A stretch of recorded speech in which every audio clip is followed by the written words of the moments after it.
Bueno, hermanos, bienvenidos una vez más a nuestro curso con el profesor Jorge Hostos. Nosotros somos intelectuales teístas, le damos la bienvenida y estamos muy contentos de que poder tener hoy la tercera clase. Hoy tenemos una reunión más y le damos la bienvenida al profesor Jorge Hostos. Bienvenido, profesor. La clase es suya, tiene todo el espacio. Bendiciones y bienvenido. Bueno, muchísimas gracias. A ver, no, un segundito. Ok. Y acá. Acá está. Bien. Bueno, buenas noches. Bienvenidos a esta este tercer encuentro y tutoría y conversatorio y tertulia. Bueno, hoy somos pocos en comparación con los días anteriores, pero bueno, mientras menos, más podemos hablar. Así que hay más libertad para hablar. ¿Sí? ¿Me escuchan? Me dicen leo, no hay audio, pero veo que... Eh, eh, ok, Yo casi. escucho bien. Ah. Ok, a ver. Sí, o sea, tengo el micrófono como siempre y aquí veo que... Me voy a acercar un poco más. Y aquí veo que está recibiendo la señal.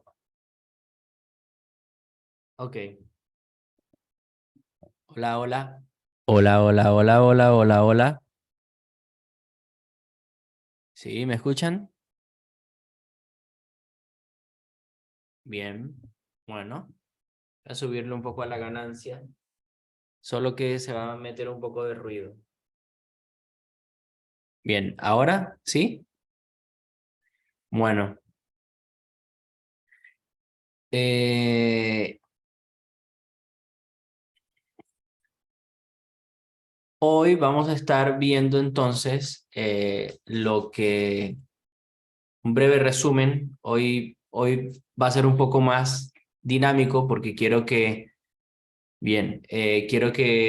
hablen un poco, quiero que comenten, así que preparen sus micrófonos, los que tengan micrófonos, espero que todos, porque vamos a estar hablando un poco más, no nada más escuchándome. Así que bueno, estamos en nuestro curso de introducción a la filosofía, conociendo el mundo de la filosofía. Y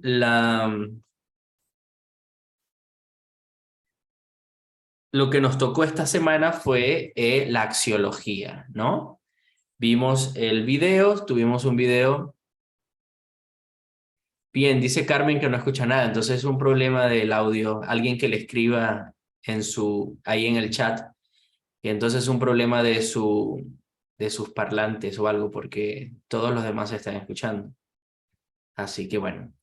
Eh, Tuvimos nuestro video y tuvimos una lectura, ¿bien? Sobre este tema de la axiología, que sería la tercera rama de la filosofía.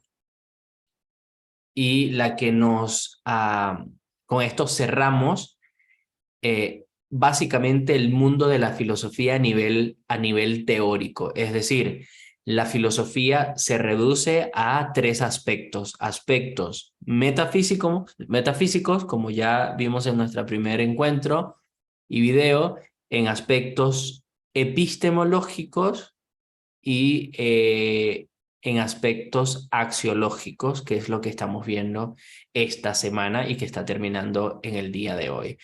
Eso es filosofía. Todo lo que sale de allí ya no es filosofía. Por eso es que también se toma en cuenta mucho o se ve la filosofía como una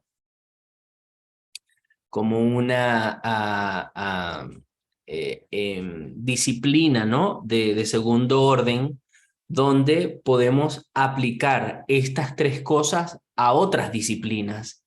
Y por eso es que existen cosas como filosofía de y lo demás, o de la otra ciencia, de la otra disciplina. Por ejemplo, filosofía de la religión, filosofía de la psicología, filosofía de la biología, etcétera. Entonces, ¿qué significa esto? ¿Qué significa filosofía de la psicología, por decir algo?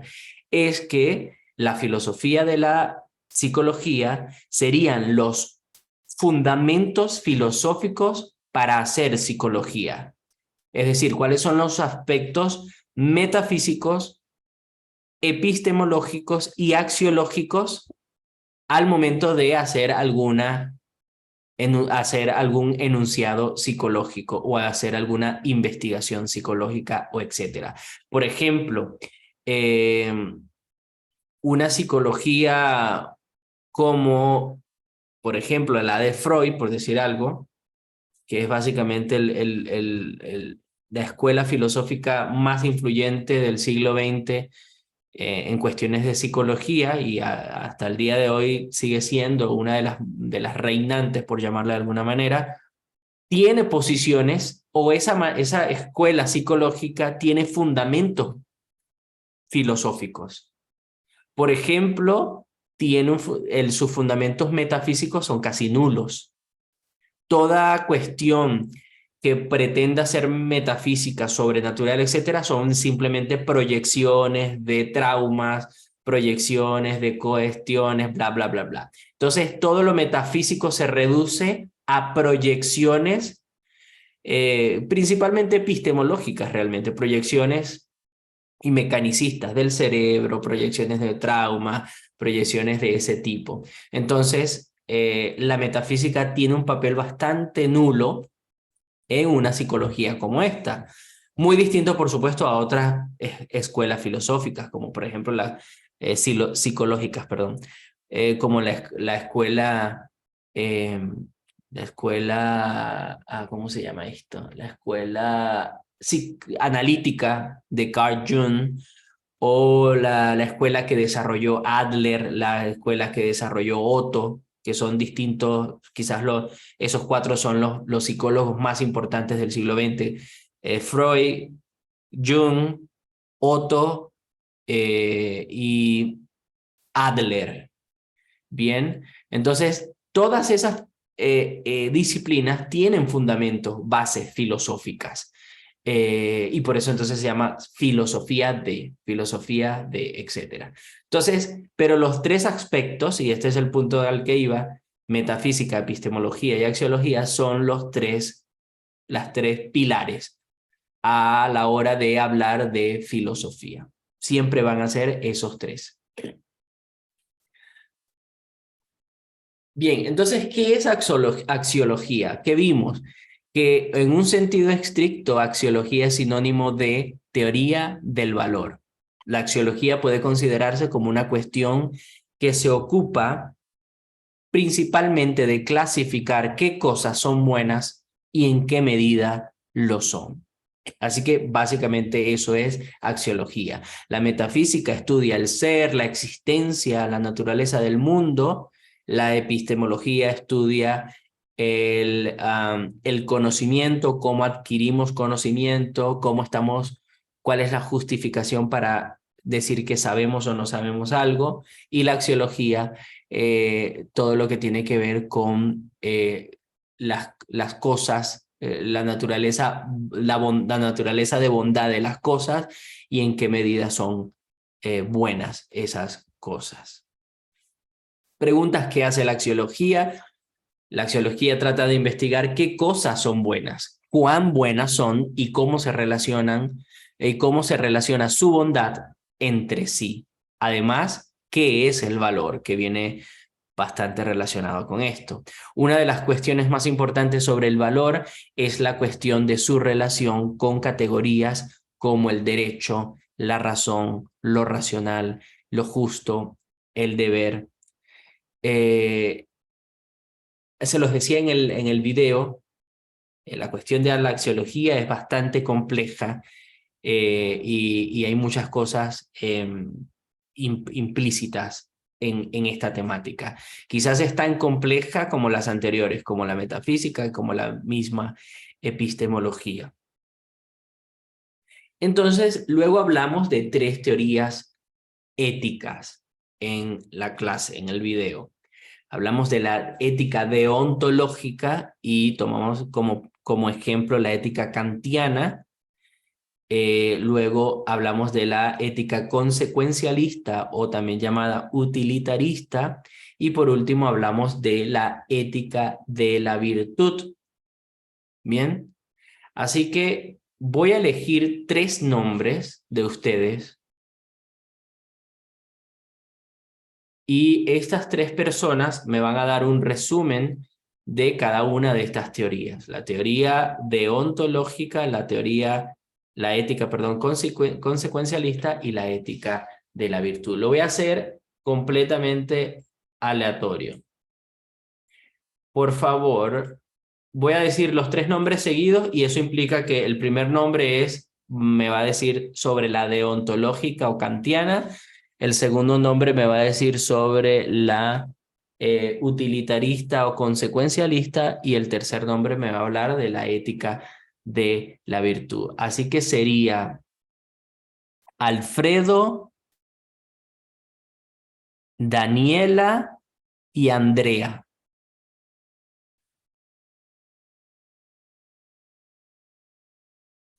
Alfredo, Daniela y Andrea. Alfredo deontológica, Daniela utilitarista y Andrea ética de la virtud. Básicamente, ¿qué es? Sí, básicamente, ¿qué es y qué piensan de esa teoría?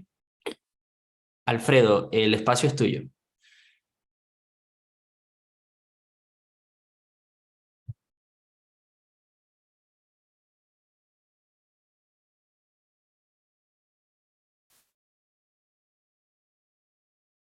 Alfredo, ¿tienes algún problema del audio o algo por el estilo? No puedes activar. Ok, Ahí lo activé bueno, ya. Adelante, hermano. bien. No, lo veo desactivado todavía, Carla.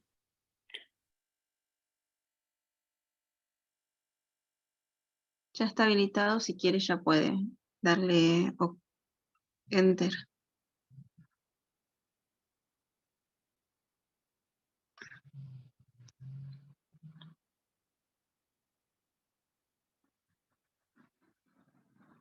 Ya puedes activar tu micrófono, Alfredo.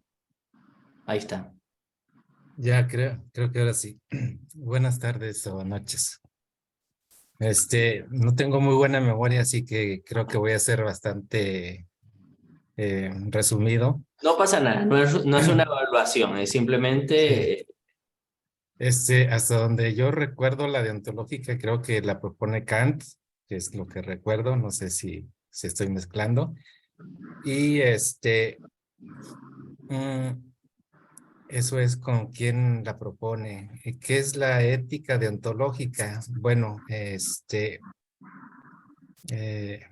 honestamente no recuerdo mucho Bien, sobre esto, así que no, igual creo que tiene que ver con el deber, es lo que me acuerdo, creo que es algo que propone Kant, pero más allá de eso no recuerdo otra cosa. perfecto, no pasa nada. Buenísimo, Alfredo. Franco, ¿podrías ayudar a Alfredo a desarrollar un poco más?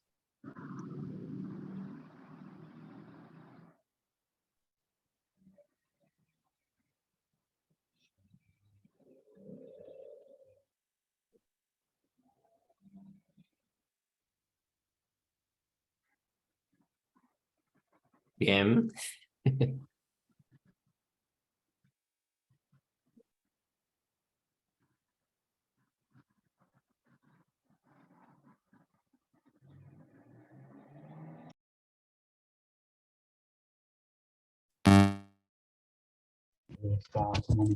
¿Aló? Se escucha. Ahí disculpa el ruido de fondo. Bueno, de lo poco que leí sobre la deontología es, según lo que tengo entendido, la suma de deberes. Es decir, eso pues según proponía que la suma de deberes pues era lo que estudiaba pues esto de la ética deontológica. Bien, buenísimo, buenísimo. Sí, básicamente la ética kantiana propuesta por Immanuel Kant en palabras sencillas, no quiero sonar reduccionista, como que estoy reduciendo demasiado la cuestión, pero en términos simples, esta ética se basa en la cuestión del principio categórico que propone Kant. Entonces, una acción moralmente buena o una acción moral, y así de simple, una acción moral es aquella que va movida por principios, no por intereses, no por virtudes, no por nada más que no se, o que no que por ninguna otra cosa que no sea el deber, como dice Franco. Kant lo llama el principio categórico. Bien, no vamos a profundizar tanto porque ya en el video está bastante especificado. Daniela, la ética consecuencialista o utilitarista.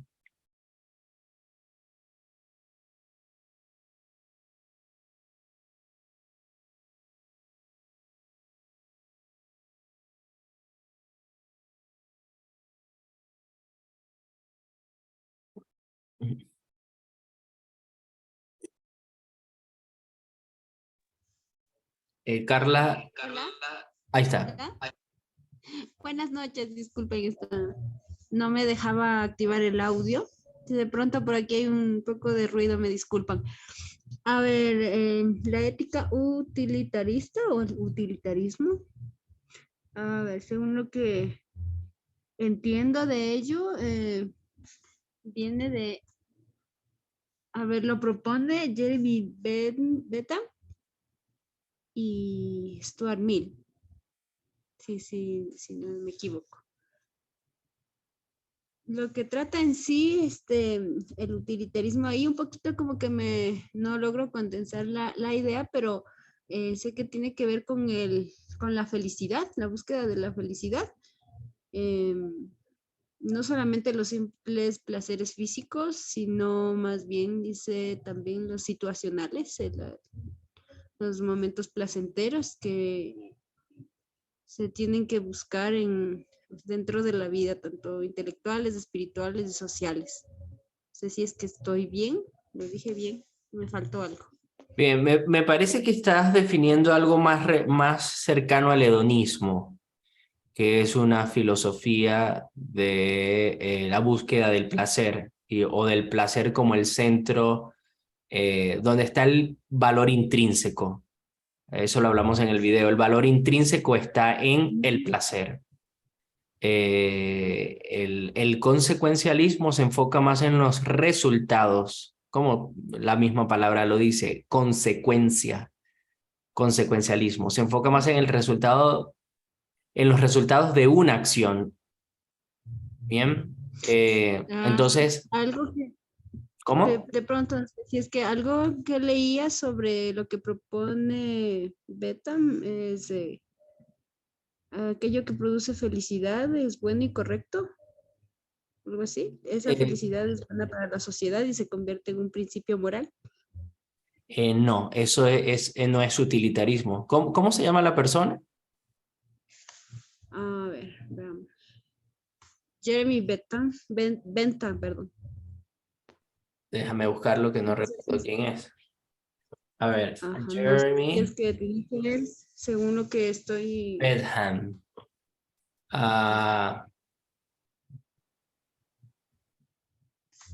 Claro, ya estoy entendiendo de qué me estás hablando. Claro, Jeremy Bentham. Sí, pasa que Jeremy Bentham no es, o sea, se podría llamar eso como un utilitarismo lo que me estás mencionando, pero ese utilitarismo va por una cuestión más de radicalismo filosófico, y el radicalismo filosófico va más pegado a, claro, el utilitarismo también está vinculado con corrientes políticas. Pero esta, la de Bentham y ese tipo de utilitarismo, se asocia más a este movimiento radical político que, por supuesto, como te dije, él tiene no recuerdo si es un libro o algo, donde habla del cálculo feliticio, y el cálculo feliticio está vinculado a esto del factor de felicidad, y eso es básicamente hedonismo. Entonces es una mezcla de las dos cosas. Ahora, aunque Bentham era utilitarista en su pensamiento, también era hedonista, y lo que vos me describís de el factor de felicidad, lo de la cuestión del placer y búsqueda de la felicidad, está relacionado con su hedonismo y no con su utilitarismo. ¿Sí? Bueno, entonces, está bien, Daniela, muy bien lo que me dices. De nuevo, para aclarar, eso que me dijiste está relacionado con el hedonismo de Bentham, más no con su utilitarismo, porque son dos cuestiones distintas. Una es una teoría ética y la otra es más una especie de filosofía de vida, si se le puede llamar de esa manera. Una pregunta, por supuesto, Daniela, decime.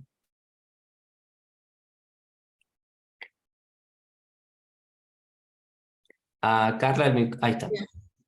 Ahí creo que ya me pueden escuchar. Justamente eso quería entender un poquito mejor porque al escuchar el tema de la ética utilitarista o del utilitarismo, estaba investigando y me encontré con estas dos partes que no sabía cómo entenderlas o cómo juntarlas, ya que habla también acerca de la parte teleológica y lo que me acababas de decir, justamente la consecuencia, o sea, ¿qué es lo que tiene mejor que ver o qué es cuál es la raíz de esta ética utilitarista? Porque sí, ahí un poquito me confundía, no la entendía muy bien.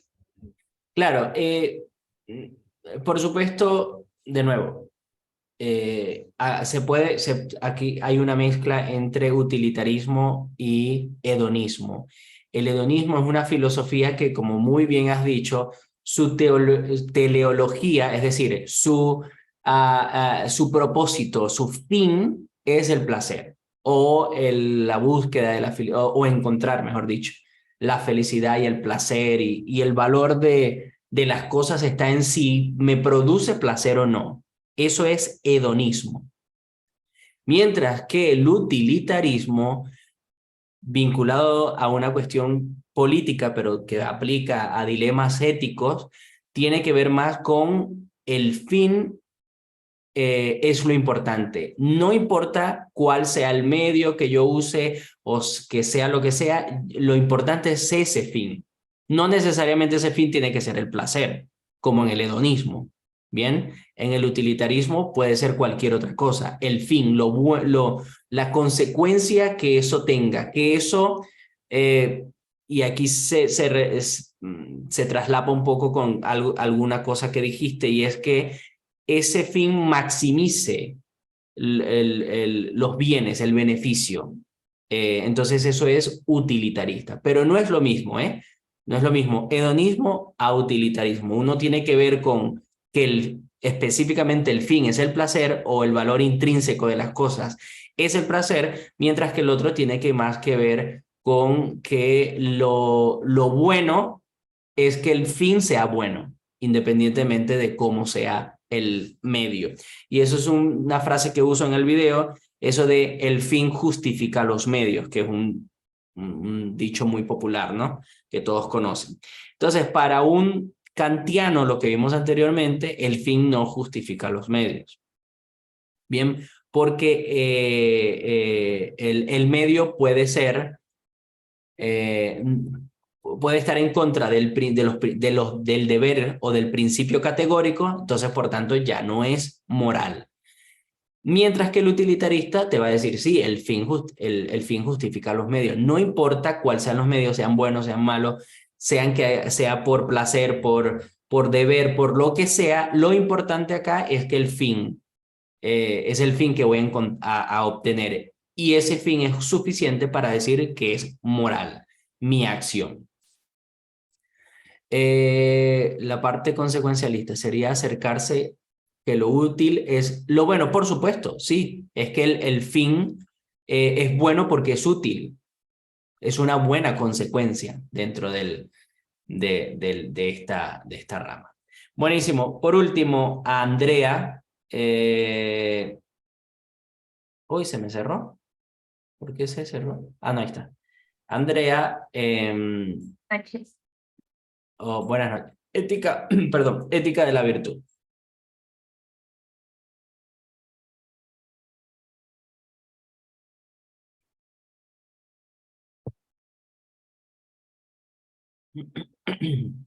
Gracias. Me disculpo si escuchan ruidos por ahí. Bueno, la ética de la virtud es esta filosofía que desarrollan varios pensadores como Aristóteles, Sócrates, Platón. En la edad medieval también tenemos a Tomás de Aquino. En la moderna mencionó también a David Hume y a Elizabeth Aspon. Y tiene que ver con la búsqueda de vivir una vida moral más que todo, o se enfatiza en esto, en la ética, en la moral. Esta perspectiva del carácter moral de la persona que dicta que adquirimos en la virtud de la práctica. Debemos de tener básicamente la oportunidad de poder tomar decisiones moralmente buenas en base al carácter moral que tenemos. Eso es básicamente lo que puedo entender en cuanto a la ética de la virtud. Bien. Bien, muy bien, Andrea. Sí, la ética de la virtud hace un enfoque en el carácter y en las virtudes, así de simple. Ética de la virtud es una ética, una teoría ética que se enfoca en el carácter y en las virtudes, más que en el principio categórico, el deber del que llama Kant, o el fin, la consecuencia que propone el utilitarismo, sino que no, la ética o el valor está en el carácter de la persona, en las virtudes de las personas, en lugar de reglas, en lugar de deberes, como lo menciona Kant, como dije anteriormente. Y sí, viene de Aristóteles principalmente y de otros filósofos, y después en siglos posteriores se desarrolla hasta el día de hoy. En el siglo XX fue a Elizabeth Anscombe la que como que hizo un resurgimiento de la ética de la virtud, y otros teólogos y otros filósofos principalmente le siguieron, sobre todo Alasdair MacIntyre con su libro Tras la virtud. Así que bueno, eso es correctamente la ética de la virtud. Acá vemos cómo corresponden. Supongamos que es obvio que hay que ayudar a alguien necesitado. Esto es como un ejemplo, las tres ideas. Hay que ayudar al necesitado. Esa es la premisa, ¿no? Un utilitarista señalará el hecho de que las consecuencias de hacer eso, es decir, de ayudar al necesitado, maximizarán el bienestar. Entonces, la consecuencia es lo importante. Si yo lo ayudo, eso va a maximizar el bienestar, el bien común, por llamarlo de alguna manera. Entonces, esa es la visión del utilitarista. Así lo va a ver el utilitarista, en las consecuencias que va a tener esto que voy a hacer. Un deontólogo kantiano señalará el hecho de que al hacerlo, el agente, es decir, la persona que está ayudando al otro, estará actuando de acuerdo con una regla moral como haz a los demás lo que te gustaría que hicieran contigo. Eso sería un principio categórico para Kant, esto de haz a los demás lo que te gustaría que hicieran contigo. Entonces, el deontólogo va a ver eso, va a ver que la persona está actuando según una regla moral, y la regla es esa, hacer a los demás lo que nos gustaría que hicieran con nosotros. Así lo ve el kantiano. Y un eticista de la verdad, es decir, que se adhiere a la ética, perdón, de la virtud, que se adhiere a la ética de la virtud, señalará o lo verá de que el hecho de ayudar a otra persona es algo caritativo. Y por el hecho de ser caritativo, ayudar a otro, entonces ahí está lo importante. Es algo bueno, la caridad es buena, ayudar a otros es bueno, porque es parte del carácter y de las virtudes, el ayudar, el amar.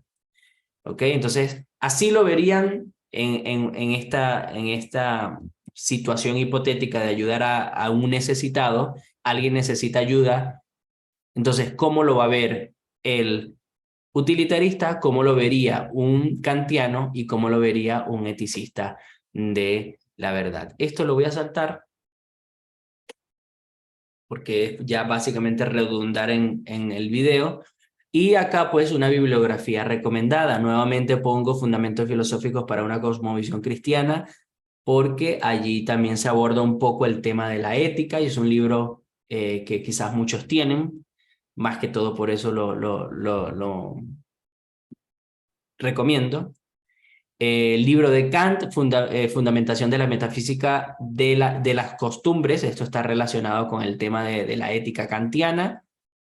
John Stuart Mill con su libro sobre la libertad, el utilitarismo, esto es más una filosofía política, pero está desarrollado el tema del utilitarismo y les va a servir si les interesa.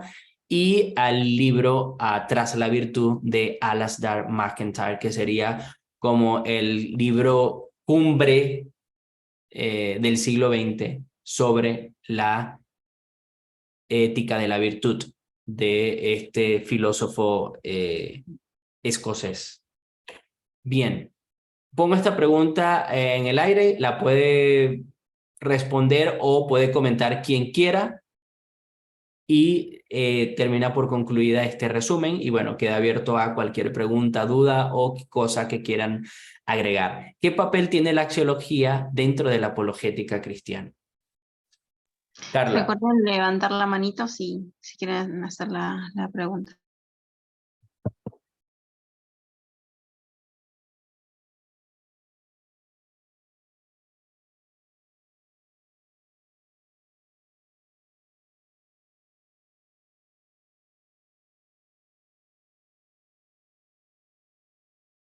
Bueno, parece que quedó claro todo.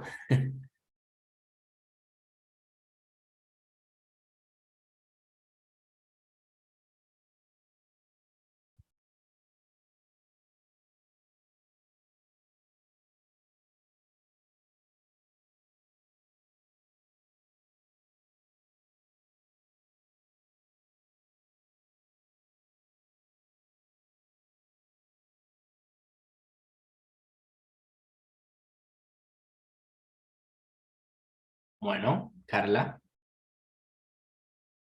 Bueno, hermanos, entonces si no hay dudas, no hay nada más que decir, podemos ir concluyendo. ¿Qué le parece, hermano?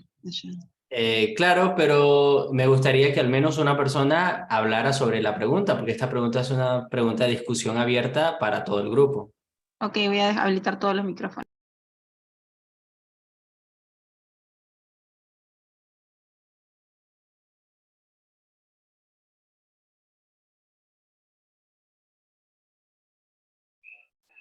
¿Se escucha? Sí. Es Carmen. Carmen, Buenas adelante. noches. Sí. La pregunta dice, ¿qué papel tiene la axiología dentro de la apologética cristiana? Pienso, ¿verdad? Que como axiología de estudio de los valores, y entiendo que la apologética es la defensa de la fe, tenemos que estudiar y conocer nuestros valores para poder hacer una buena defensa de nuestra fe. Bien. Partiendo de ahí, pues se puede elaborar otro montón, ¿verdad? De supuestos, ¿verdad? Tenemos que conocer bien nuestra fe para poder hacer una buena defensa, diferenciando nuestra fe de las corrientes filosóficas que estudiamos en el escrito de la filosofía, hubo una de ellas que, ¿verdad? No sé si puedo hacer este paréntesis. Adelante. Sí, hubo algo que me llamó mucho la atención, que dice, lo voy a leer, ¿verdad? Con su aparente objetividad, el positivismo oculta la real naturaleza del valor, su existencia en relación con la actividad humana y con la subjetividad humana y con la relación sujeto-objeto de la cual es resultado. Pues he observado que en muchas iglesias cristianas, pienso que cuando se refiere al positivismo, se refiere a este modo de pensamiento, y ese pensamiento se distancia mucho de la fe cristiana, ¿verdad? Porque vemos que una de las preguntas que se hicieron eran acerca déjeme buscarlo aquí, de la ética de la virtud, ¿verdad? Que tenía que ver, pues se relaciona mucho con los valores y con nuestra fe. No sé si me explico bien, la corriente del positivismo se distancia mucho de nuestra fe cristiana, entiendo yo, ¿verdad? Según lo que he escuchado, porque no sé mucho, ni soy, ¿verdad? Entiendo mucho de filosofía. Por eso estoy tomando este curso. Y me gustaría pues que abundara un poco acerca del positivismo y de la defensa de nuestra fe, ¿verdad? ¿Cómo se relaciona eso? Porque creo que no veía al hombre como algo pues que pudiera, ¿cómo me explico? El hombre como dependiendo de Dios, sino más bien de su propio ser, como un humanismo. Y pues es bueno que conozcamos cuál es nuestra fe, entenderla, ¿verdad? Y la axiología va a ayudar mucho a eso, a entender los valores nuestros y por cómo defender nuestra fe. Culmino con esto, ¿verdad? Espero que me haya explicado bien. Sí, quizás yo no entendí. No, mentira, Carmen. Nada, estoy bromeando. No, solamente quería consultarte dos cosas. ¿Cuál sería brevemente la pregunta y de qué positivismo me estás hablando específicamente? Porque se puede... Sí, porque Sí, sí, en el escrito habla de una corriente, hablaba cuando presentaba varios autores y presentaba varias corrientes filosóficas. Dentro de ella el escrito presentaba el positivismo en ese párrafo. Pero ¿cuál escrito? El escrito que nos enviaron en la tercera lectura. Ah, bien, bien. Es que al principio entendí como que lo habías leído de algún libro y pues, no sé de qué me estabas hablando ya, del escrito. Entonces es el positivismo lógico, lo que se está hablando allí ya. Ajá, ¿cuál sería la pregunta entonces? Ese positivismo es el que se está viendo en las iglesias cristianas. No tiene que ver, y bueno, quizás me estoy equivocando. ¿Cuál positivismo ves tú en las iglesias cristianas? A veces, yo soy de Puerto Rico. Bien. A veces en la iglesia cristiana se habla del positivismo, de declarar, una Claro. filosofía filtrado. Ya entendí. Sí. No, Carmen, no tiene nada que ver. Este positivismo, ¿me escuchas? Sí. Sí, este positivismo del que tú hablas o del que se ven en ciertas iglesias evangélicas principalmente, tiene una raíz más de mitad del siglo XX con, no recuerdo ahora los nombres de las personas, pero surgió a partir de estas enseñanzas, sí, humanistas, pero pasa que humanista es un término bastante amplio y está relacionado con los desarrollos de la ilustración. Pero está vinculado a cuestiones... ¿se acuerdan cuando les hablé en la primera clase de esta metafísica así como esotérica y no sé qué? Bueno, está relacionada con ese tipo de corrientes medio gnósticas en algún lado, de ciencia cristiana, de que la palabra tiene poder, y viene parte de allí, de como la palabra tiene que perdón, o lo que declaramos tiene poder, entonces, por ende, y la conclusión lógica es que hay que declarar para que entonces se efectúen ciertas cosas. Pero eso está muy relacionado, le llaman positivismo porque es lo que se conoce como pensamiento positivo, ¿bien? Ok. Pero el pensamiento positivo, que es este que está metido en muchas iglesias y la gente lo practica y repiten, declaran cosas casi como mantras y cosas similares. Si hay alguien aquí que se adhiere a ese tipo de cuestiones, me disculpa y bueno, lo podríamos hablar aparte, pero bueno, para mantener el respeto a todos los que están acá. Pero entonces eso es el pensamiento positivo. Y el positivismo como tal es una corriente o escuela filosófica que está más ligada a la cuestión de que mientras, es lo que se conoce también como un empirismo lógico. Es decir, que mientras algo sea empíricamente verificable, es decir, que con los sentidos yo lo pueda verificar y con una repetición en un laboratorio con la comúnmente llamada prueba científica, probado científicamente, este tipo de cuestiones, si es probado científicamente, si yo lo puedo ver, percibir, verificar con mis sentidos, entonces es verdadero. Si no, no lo creo, es falso. Eso es el positivismo lógico o la corriente filosófica llamada positivismo, que desde hace mucho tiempo, ya desde principios del siglo pasado, quedó obsoleta y murió, básicamente. Aunque muchos seguramente se han topado con algunos ateos que van por esa línea del positivismo lógico, pero eso es una corriente filosófica ya muerta hace bastante tiempo. En resumen, Carmen, no es lo mismo, son dos cosas completamente distintas. Pues de estas mismas cosas es que necesitamos pues conocer nuestros valores para poder hacer una defensa de la fe, conociendo, ¿verdad?, las diferentes, incluyo las diferentes corrientes filosóficas y ver por qué se permean y se cuelan en las iglesias y uno tiene que entenderlas. Bien. Y tiene que pues estudiar el valor cristiano, qué es lo que constituye nuestra fe, en que creemos. Bien. Hasta aquí mi parte. Gracias. Muy bien, gracias, Carmen. ¿Alguien más que quiera hablar sobre la pregunta que quedó en la lámina? Está Talis con el micrófono abierto, Talis.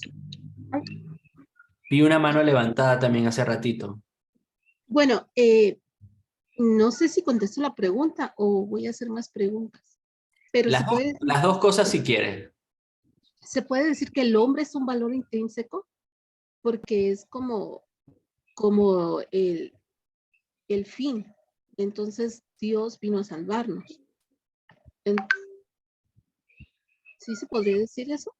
Bien, lo estás viendo, por supuesto, desde una perspectiva teológica, obviamente, pero es discutible, sí, realmente. Por supuesto, el ser puede considerarse. O sea, si tu pregunta es si el ser humano puede considerarse un valor, un objeto de valor intrínseco, por supuesto que puede considerarse. Sí, esa es la pregunta. Claro, y Ok. se puede ver de distintas perspectivas esa premisa. Y otra cosa, profe.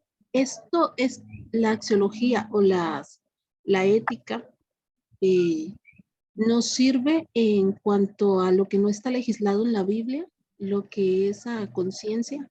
Es ¿Cómo? así como es Ajá, regular. no te entendí, Carmen. Carmen, Sí, no, perdón. Talis. Quiseu. Talis. Perdón, es que no sé por qué se cambia mi correo y se me pone. No pasa nada. Por ejemplo, lo que no está legislado en la Biblia, que nos da a conciencia libre, Ajá. es donde se utiliza la ética, donde utilizamos la axiología. Esa es una pregunta. Bien. Sí. Sí, es una pregunta muy compleja porque, por supuesto, es más lo que se legisla en la Biblia que lo que no se legisla. Perdón, es más lo que no se legisla en la Biblia que lo que se legisla. Por supuesto que tú puedes ver la realidad, el resto de las cosas, desde una perspectiva moral. Y aquí podría entrar un dilema porque, por supuesto, quizás no todas estas teorías éticas apliquen o encajen con dilemas y circunstancias de la vida a los que te enfrentes. Pero tu pregunta va por si se usa la axiología en contextos de cuestiones donde no están legisladas, perdón. Yo creería que por supuesto te va a ser útil, pero la vida es más compleja que un sistema o una teoría ética. Entonces, a veces va más allá de lo meramente ético, lo meramente moral. Hay quizás otras cosas que se pueden tomar en cuenta. Pero en resumen, sí, por supuesto que se puede usar ética en cualquier otro dilema no legislado, como vos lo llamás, en la Biblia. Sí, es que constantemente hay preguntas de, ¿puedo hacerme un tatuaje? ¿Puedo fumar marihuana? O sea, ¿puedo Claro. fumar? O sea, y como no viene en la Biblia, entonces constantemente hay ese tipo de preguntas. Entonces, hacia ahí me dirigía. Y Claro. podemos, como parte de la respuesta, si es Sí. que entra en la apologética, a donde podríamos implementar la axiología o la ética.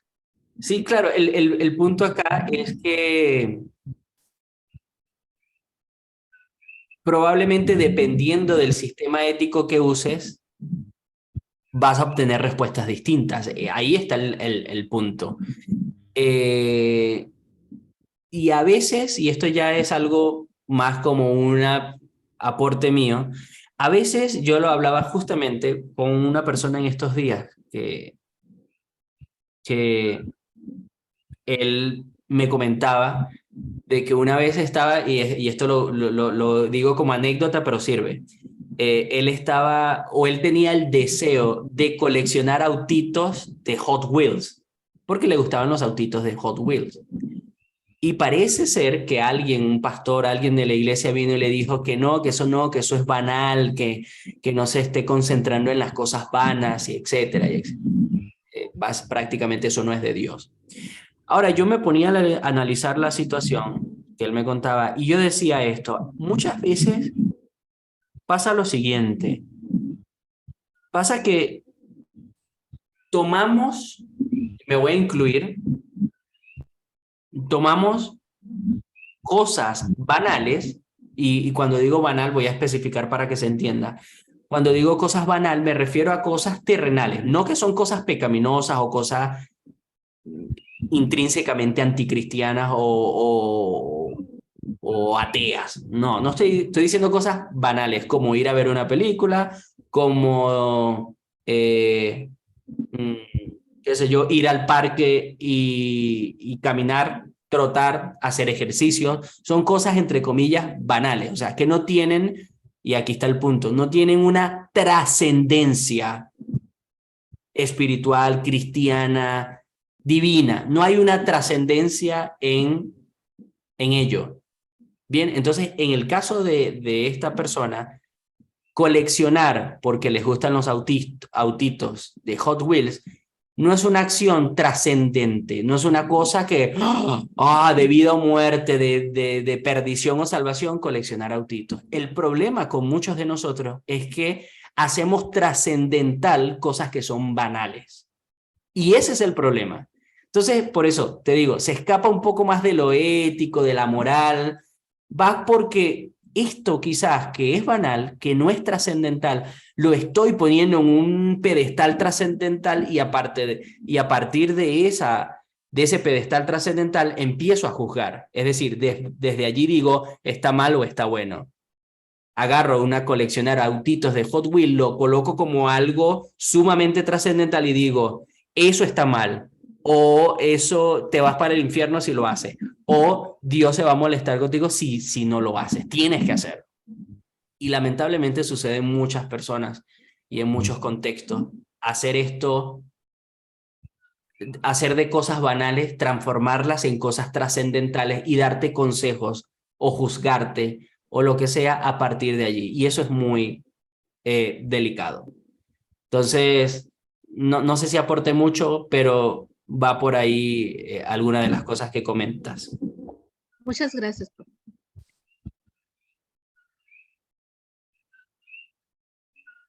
Bueno, seguía Andrea y luego Alfredo, así que les habilitamos los micrófonos, hermanos.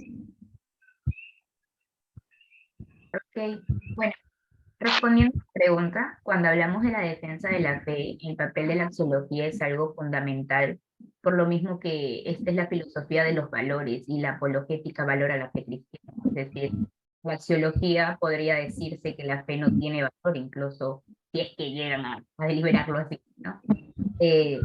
Creo que preguntas que se podría plantear la axiología sería, ¿vale la pena creer en lo que no se ve o la creencia debe ser valorada? Ahora, esta estudia la naturaleza de los valores, juicios valorativos, incluyendo preguntas sobre la naturaleza y la clasificación de los valores, y sobre qué tipo de cosas tienen valor. Entonces, en una sociedad tan liberal y progresista como la que nos encontramos hoy en día, desvalorizan muchas veces los conceptos bases para el carácter moral y ético del hombre, o el carácter espiritual y las creencias, como lo estaba mencionando, lo que hace que no tengan un sentido de conciencia incluso en ciertos escenarios. Es decir, pierden este carácter moral y cambian, como la palabra dice, lo bueno por lo malo, ¿no? Incluso el valor de la persona y la imagen del hombre se reduce a una naturaleza únicamente como ser de reino animal y minimizan su intelecto o su espiritualidad en muchos casos. Bien. Gracias, Andrea.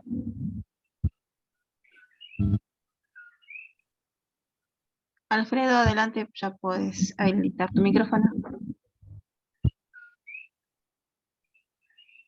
Gracias. Gracias. Solo para agregar, bueno, lo que a mí se me ocurrió cuando se lanzó la pregunta fue, pues decir que de manera directa se me ocurrieron dos. Uno es el asunto del tema del aborto, que es un tema muy discutido, y allí obviamente tiene mucho que ver el tema del valor. Si la vida vale más antes de que esté fuera del vientre de la madre, o vale más solo por el hecho de estar fuera del vientre de la madre, sigue siendo una vida, ¿no? Y entonces ahí tenemos claramente el tema del valor de la vida en este caso. Y otro tema que se me ocurría era el asunto del problema del mal, que también podemos ver si realmente el problema del mal es realmente malo en todo sentido, ¿no? Y fuera de eso, y también considerando lo que decías, profesor, y creo que también se puede cuestionar que si solo la ciencia vale para conocer, ¿no? Entonces vemos claramente que el tema del valor está muy ligado con muchos temas de la apologética. Y básicamente eso era lo que quería comentar. Buenísimo, Alfredo. Buenísimo. Muchísimas gracias. Bueno, ¿alguien más?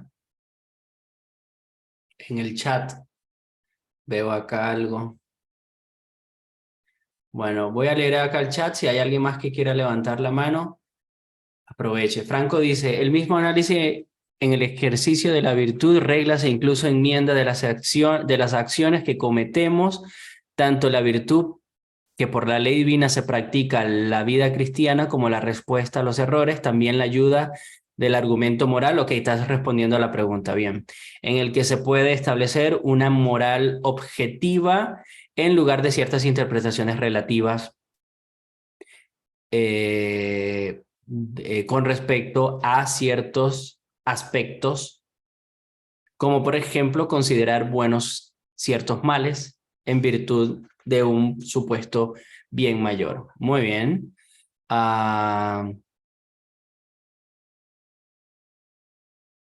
Como pregunta, Tomás de Aquino relacionaba la ética de la virtud con la moral cristiana, ya que en su filosofía rescata mucho sobre la lógica aristotélica. Sí, ¿quién hizo esto? Franco, ¿no?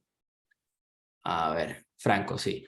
Sí, la teoría ética de Aquino se basaba básicamente en la idea de que el fin último es alcanzar la felicidad, se puede decir, pero por vivir una vida virtuosa. Es decir, las acciones virtuosas eran como que el fundamento. Entonces, para Aquino, las virtudes eran como hábitos que se adquieren mediante la práctica. Entonces, es un hábito que yo voy practicando, adquiriendo, y entonces, por tanto, adquiero la virtud o las virtudes. Y esto entonces nos permite a nosotros como seres humanos actuar de manera correcta, porque tenemos un hábito, tenemos virtudes que han sido desarrolladas a través de los hábitos, y los hábitos son desarrollados a través de la práctica. Y por supuesto esto está bebiendo así de Aristóteles. Así que sí, hay un vínculo allí, y en la pregunta que estás haciendo es tal cual lo que estás diciendo, Franco. Y luego dices, ¿cuál considera la ética más apegada a la moral cristiana? Wow. Eso es muy difícil. Eso es muy difícil. Y eso es una pregunta que siempre me han hecho, se los digo, en esta clase. Siempre me han hecho cuál considero yo o cuál se creería que es la teoría ética más apegada a la moral cristiana. Y te lo respondo. Para empezar, hemos visto 3 teorías éticas. Hay otras teorías. 1, eso es el primer punto. En segundo lugar, recordemos que estas son teorías, es decir, son sistemas éticos. Sistemas que abarcan, que como sistema tienen un límite, ¿okay? Tienen limitaciones. Eso es lo segundo. Y en tercer lugar, es muy difícil encajar en un sistema una literatura que abarca cientos y cientos y cientos y cientos de años escritas, que fue escrita en cientos y cientos de años, que fue escrita por personas en culturas distintas, en contextos distintos, en épocas distintas, donde se enfrentaron a situaciones distintas. Entonces, agarrar eso y decir, no, listo, lo meto acá en un moledor y ahí me va a salir la ética que va a encajar en alguna teoría ética, es prácticamente imposible, y es ingenuo incluso pensar eso, porque vemos ejemplos distintos en la Biblia de distintas situaciones. Rahab, por ejemplo, mintió, y si lo queremos encajar, esa situación bíblica veterotestamentaria, en una teoría ética, podemos decir que Rahab era una utilitarista, porque el fin justificó los medios. ¿Cuál fue el medio? Mentir. Y no se debía mentir, no era una afrenta. Y quizás todos ustedes pensarán hoy que no mentir es básicamente un principio cristiano, pero ella lo hizo y le fue contado por justicia. Entonces, podemos decir que actuó como por consecuencias, fue una especie de consecuencialismo. Si lo ponemos como un dilema ético y decimos en dónde encaja en utilitarismo, básicamente. Cuando vemos a los apóstoles que dijeron, primero agradamos a Dios que ante los hombres, no quieren que prediquemos, vamos y predicamos. No es un utilitarismo porque los podían matar, porque estaban desobedeciendo. Por otro lado, estaban desobedeciendo las autoridades. Y por otro lado, pudiéramos decir, bueno, actuaron por principio. El deber cristiano es predicar al Señor, así eso me cause la muerte. No fueron utilitaristas como si lo fue Rahab. Y así un sinfín de dilemas podemos encontrar en la escritura sobre que pueden encajar en una u otra, en uno u otro lugar. Lo mismo que recién comentó Alfredo, que es un tema quizás actual, se puede llamar, lo del aborto. Sí, por supuesto, podemos partir del punto de la vida, el valor de la vida. Pero, por otro lado, si hay una situación por decir un ejemplo, estoy poniendo un caso hipotético, de un parto de riesgo donde está establecido de que si nace el bebé, muere el bebé o muere la madre, ahí estamos en un dilema ético. ¿Qué hacemos? ¿Entiendes? ¿Qué hacemos? O pongámoslo más difícil. Si nace el bebé, mueren las dos personas. Muere el bebé y muere la madre. Si se aborta, va a morir solo el bebé. Es una buena pregunta, es un buen dilema ético. El utilitarista va a decir, bueno, que aborte porque va a por lo menos para salvar a uno. Y el que actúe, el que actúe por un principio del valor de la vida, que estoy totalmente de acuerdo, bueno, es más complicado porque van a morir los dos a menos que haya un milagro. Es como que dejarlo así al bueno, Señor, si hay un milagro. Pero si al final mueren los dos, entonces, claro, muchos pueden decir, bueno, fue la voluntad de Dios, pero es muy simplista, muy reduccionista de decir, bueno, fue la voluntad de Dios y ya, y lavarme las manos. Entonces, es complicado, no es tan fácil como parecen muchas cosas, es mucho más complicado y la idea de este curso es eso, que ustedes vean más allá de los, y esto sí se los digo muy claro, de los, ¿cuál era la palabra? De las fórmulas, es la palabra, que hay en muchas personas, en muchos apologistas principalmente, y en mucha gente que escribe libros. Hay fórmulas. 10 pasos para refutar a un ateo. Pero no todos los ateos son iguales, no todos los ateos piensan de la misma manera. Eso es quizás una fórmula específica para un caso específico, pero son cientos de casos. Entonces, por eso se los digo, no es tan fácil como que el que diga yo soy relativista no necesariamente va a decir, no, es que tu verdad es tu verdad y la mía es la mía y ya, y toda la verdad es relativa. No, porque hay varios tipos de relativismo. Quizás él dijo, soy un relativista, pero está pensando en otro tipo de relativismo, y eso lo vamos a ver en la 6ª clase. Vamos a profundizar un poco en eso. Entonces, no es tan fácil como, porque estamos acostumbrados a las etiquetas. Este es este. Entonces, ya sabemos cómo son.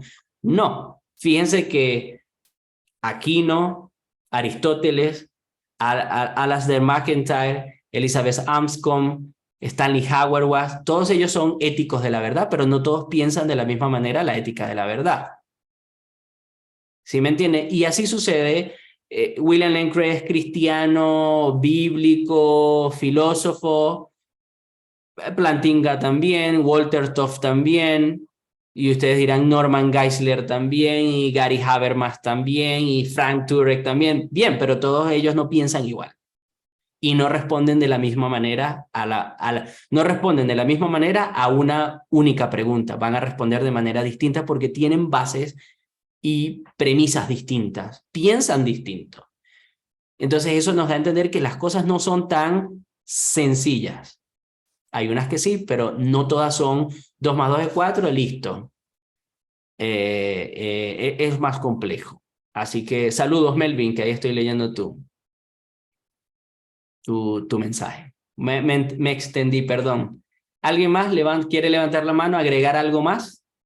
Si no, bueno, estaríamos despedidos por el día de hoy.